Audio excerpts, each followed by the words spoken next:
Bonjour Anne. Bonjour. Bonjour. On est ravis de t'avoir dans l'appart. Et alors, ce qu'on se disait avec Olivier juste avant, c'est que tu as été la première invitée de notre première émission de télé, il y a quelques années. Vous ne m'aviez pas dit. Non, non, on ne dit pas ça. On dit pas. Alors, on peut te dire un scoop, c'est la dernière de cette saison, en revanche. Mais ça reprend après. Ah, on reprend après. Bah, en fait, vous n'avez pas l'air sûr. On va reprendre des vacances déjà.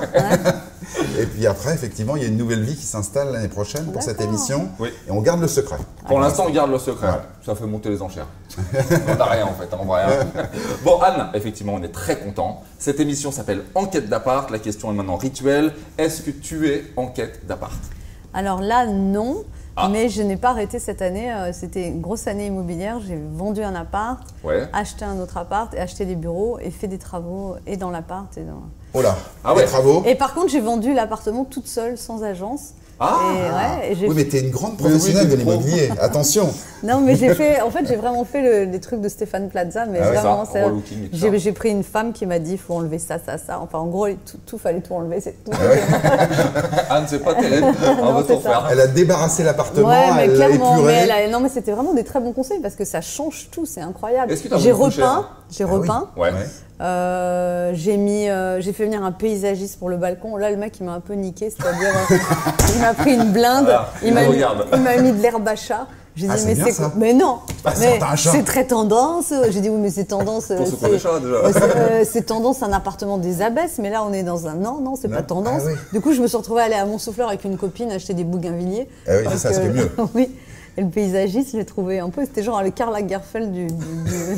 Oh ma chérie, je vais te mettre mais de l'herbe à chat. Il avait un accent. Mais oui, mais tout le monde met de l'herbe à chat, c'est que de l'herbe à chat. J'ai dit, oui, mais je paye pas ça pour de l'herbe à chat. Enfin, non. Bon, bref, et j'ai mis une petite table dehors, comme quoi on mangeait dehors.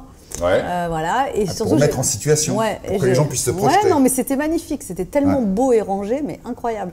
Et j'ai fait repeindre, la pièce principale, il y avait et il y avait aussi des balcons en pierre qui étaient vraiment bouffés par la mousse et l'humidité. Pareil, j'ai fait tout. Non, il faut l'autorisation, la copro, j'ai pas demandé. C'est bien, tu dis ça, en plus c'est bien. C'est passé, ça y est, c'est vendu, on s'en fout. Et donc en fait, j'ai eu même un problème parce que j'ai eu 3 offres dans la journée.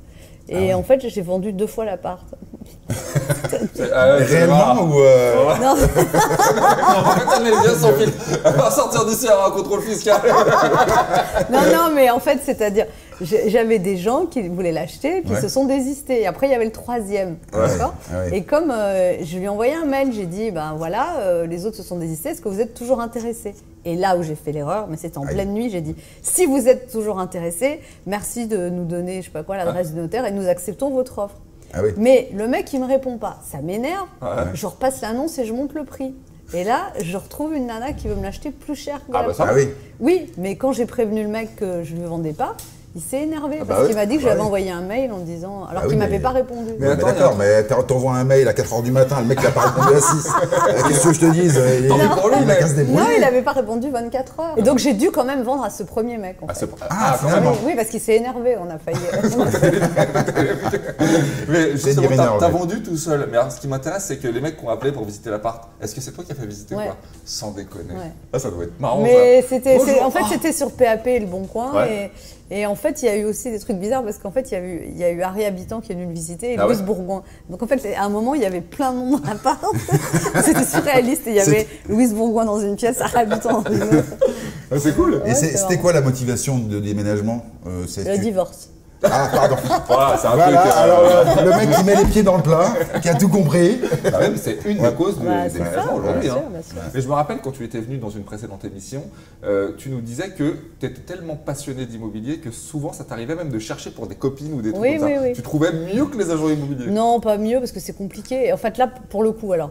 Après, j'ai acheté, donc j'ai trouvé un appart là pour moi. J'ai acheté aussi des bureaux. Ça, j'ai trouvé, je pense, bien. Mais par contre, J'avais acheté un petit appart pour ma fille sur le Bon Coin. Ouais.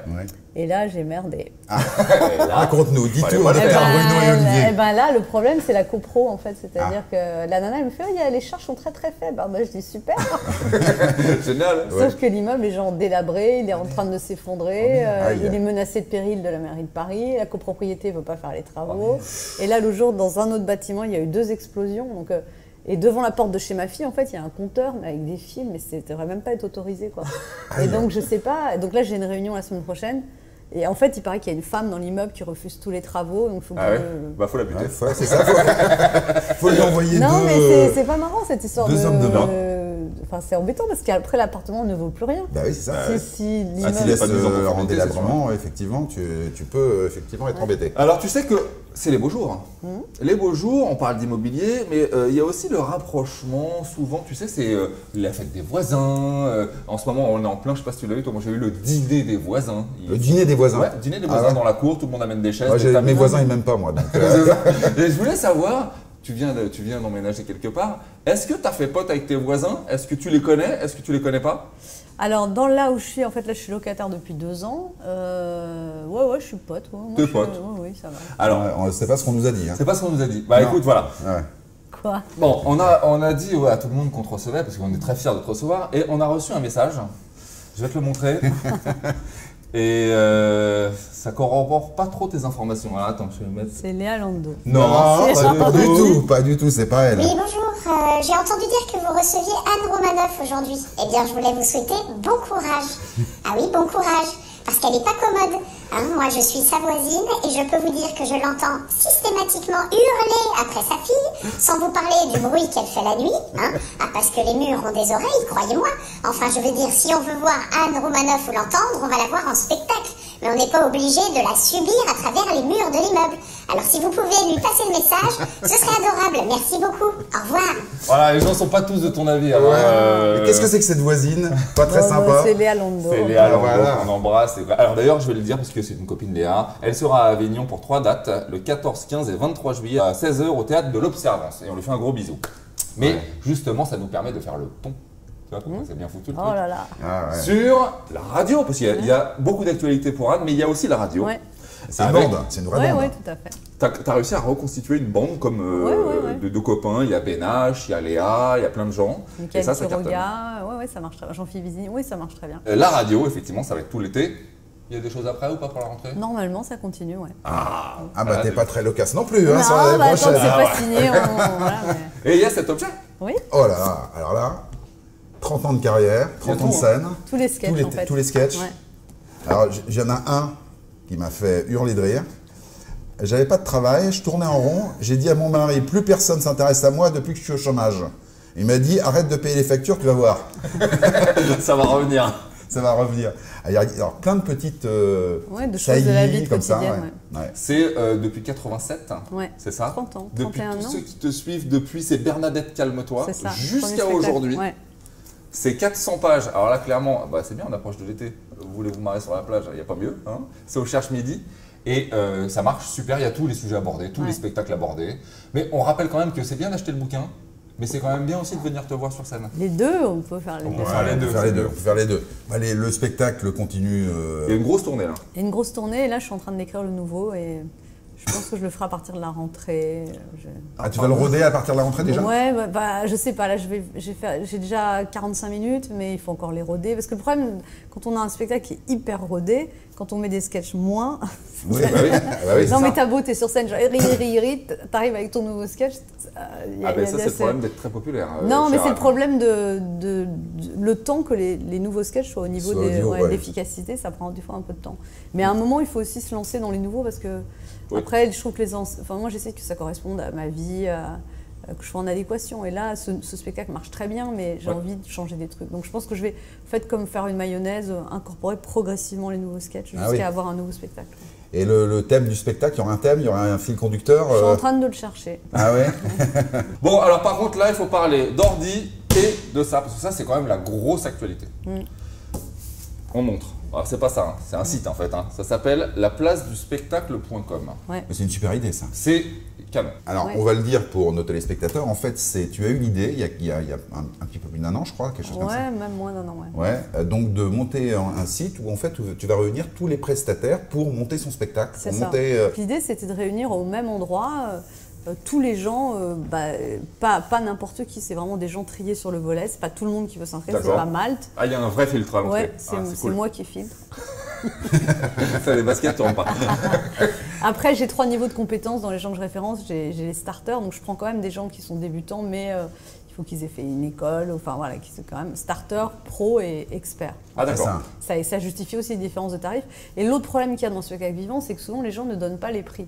C'est-à-dire que comme tout le monde vit dans le mythe du gros producteur qui va t'emmener à Tahiti pour un tournage de 2 jours, donc quand tu demandes un prix, les gens te disent toujours ça dépend. Et là, sur le site, non, en fait... j'ai forcé les gens à pas me dire ça dépend. Mais je leur ai dit, mais ça dépend. Non, si tu donnes tes photos libres de droit pendant 2 ans, ça coûte combien? Ah bah là, je peux te dire, ça coûte tant. Donc j'ai dit là, donc ça dépend pas. Donc ça dépasse pas, donc je fais des prestations hyper détaillées. C'est ça qui est intéressant quand tu vas sur le site, c'est que tu vois tout de suite... C'est négocié en fait. Et tu vois tout de suite les prix. Voilà. Clairement, c'est une vraie marketplace. Et donc les gens, et même j'ai aussi obtenu des salles de spectacle. Souvent les théâtres sont libres le matin et j'ai obtenu que certains théâtres proposent à la location pour des répétitions, pour des comédiens le matin. Oui, j'ai vu ça. La Comédie de Paris, par exemple. La Comédie de Paris, tu peux faire des glaces. Voilà, tu peux répéter. Ou les gens qui cherchent, les auteurs qui cherchent des endroits pour les faire lire leurs pièces, souvent ils doivent passer pareil, 15 coups de fil. Là, sur le site, ils y vont, ils achètent. Alors ça a été lancé quand? Le 28 mai. Ah, le 28 mai, donc c'est tout récent, quasiment l'exclu. Mais en fait, il y a tout. Il y a des avocats aussi. Il y a des avocats spécialistes pour le spectacle. Là, j'ai par exemple obtenu d'un avocat, mais d'avocats hyper spécialisés, hyper expérimentés, des consultations de 20 minutes par téléphone sur un point précis. Un contrat à 39 €. C'est génial. Et attends, il y a un truc qui nous touche de près. Il y a, Anne a répertorié des organismes de prêt immobilier. Pour les intermittents. Pour les intermittents. Ah, c'est génial. Un chasseur de prêt immobilier pour les intermittents. C'est super. C'est super. Et il y a un truc qui m'a fait marrer. Il y a un numérologue. Enfin, il y a des numérologues. Oui, il y a un numérologue. Pour savoir si la date de ton truc, elle est bonne. Ah, oui. Et tu as aussi SOS phobie administrative, où quelqu'un vient ranger tes papiers chez toi pendant 3 heures. Sérieux? Oui, les artistes ont besoin de ça. Ah oui, non, c'est vrai. Mais voilà, l'idée, c'est vraiment d'afficher des prix clairs. Donc j'ai négocié aussi les prix. Ça a été aussi assez fatigant parce que les gens, à chaque fois, ils disent un site internet, 3 000 €. J'ai dit, bah non, pas 3 000 €. Non. Et là, tu as des auteurs, par exemple, des gens qui écrivent. Tu peux faire lire. Je me suis marré parce qu'il n'est pas nommé. Car tu peux faire lire ton scénario à quelqu'un d'expérimenté. Il y a une photo de lui. Il y en a un, par exemple, il s'appelle Pascal. On le connaît très bien.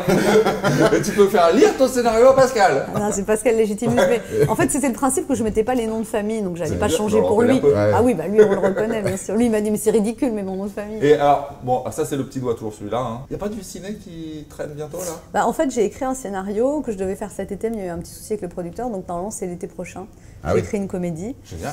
Et que je devrais réaliser et jouer, mais voilà, donc je vais encore retravailler le scénario, et voilà, mais c'est en bonne voie. T'as un casting en tête déjà? Pas vraiment. En fait, j'ai plein de petits rôles et j'ai 2 grands rôles que j'ai pas trouvés en fait. Mais les petits rôles, je sais. J'ai déjà dit à des gens, alors j'espère. C'est pour toi. C'est vrai en plus. Ça fait beaucoup de choses, Anne. Si on récapitule, télé, radio, livre, site internet. Qu'est-ce qu'il y a d'autre? Le spectacle. Là, tu vas. Marrakech du Rire. Marrakech du Rire avec Jamel. Non, mais c'est un truc. Je vais tourner 3 jours avec Moki la semaine prochaine aussi. Un petit rôle. Ah oui? Ok. C'est quoi? Bon, un petit, il fait il adapte des Hitchcock pour la télé. Enfin, tu sais, cool. voilà, donc des 26 minutes, des thrillers avec du sang, des Hitchcock par Jean-Pierre Mocky. Anne Romanoff dans un thriller avec du sang. Il n'y a pas de sang, mais ouais, c'est un truc un peu comme ça. Mais j'ai trouvé le scénario marrant. C'est cool. Il paraît qu'il est fou, hein, mais bon. Bah ouais. Ah oui, c'est ça. Peut-être il est fou pour m'engager. Non. On parlera avec toi pendant 1000 ans, mais malheureusement l'émission doit se terminer. On doit te souhaiter quoi pour la suite là? La place du spectacle. Que ça marche. Alors tout le monde sur laplaceduspectacle.com. Tout le monde, non, des artistes. Pour ceux qui sont intéressés, tous les artistes qui ont des soucis, des phobies administratives, qui ont des galères, qui ne savent pas répondre, qui ont des besoins de conseils juridiques. Ça marche, c'est ouvert, ça fonctionne, ça va s'améliorer, tu as dit, encore. Il y aura plein de choses. Il y a Anne à la radio cet été, de 11h à midi. Le bouquin pour l'été. Le bouquin. Qu'est-ce qu'on joue? Parce qu'il y en a et l'immeuble insalubre. Et l'immeuble insalubre. Aidez Anne. Bon courage Anne pour tout ce que tu as à faire, à accomplir. On était ravis que tu sois là pour la dernière. C'était un vrai plaisir. Merci Anne. Merci beaucoup Anne.